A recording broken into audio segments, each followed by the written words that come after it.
So why do we like painting murals? Because I'm an egomaniac?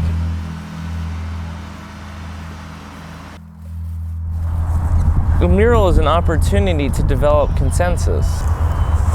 If you're trying to say something that you know cannot be said, other than circumventing curatorial practices, if you know you've got to say something like "fuck the police" on like a jail where someone was just recently arrested wrongfully, you're not going to be able to get permission for that.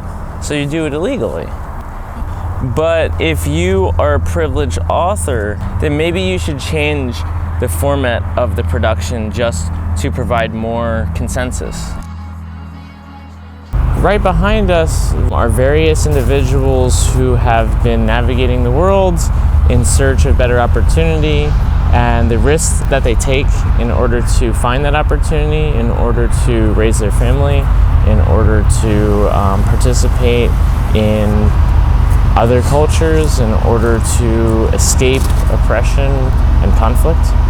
We're collaborating with a photographer, cinematographer named Mark Silver and a photographer named Jonathan Hollingsworth, two artists that have documented actual immigrants as they cross the border, or the objects and things they've left behind. So we've taken these objects and images of theirs of physical boundaries and borders and also artifacts, and kind of cropped the faces of the portraits of the immigrants. And then drawing parallel between those various movements of people throughout the world, which is one of the largest sort of phenomena that characterizes sort of the most important cultural issues of our days. So we have the Maghreb, North Africans, and Middle Eastern migration to Europe, the Central American experience, and then the sort of Middle Asian experience. Every culture has a different relationship to the visual landscape. It's all about the relationship to the creator, the relationship to property, and how the society organizes itself politically in terms of decision making and distributing those resources.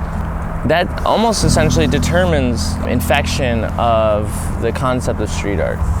There are certain cultures that seem very prone to becoming ripe for this kind of global movement, and then there are others that seem almost remote and detached from the world, and yet very much suffuse in this kind of culture. Just, what's considered street art is generally a privileged special author who is recognized as different and outsider, providing a welcome or unwelcome perspective on an issue.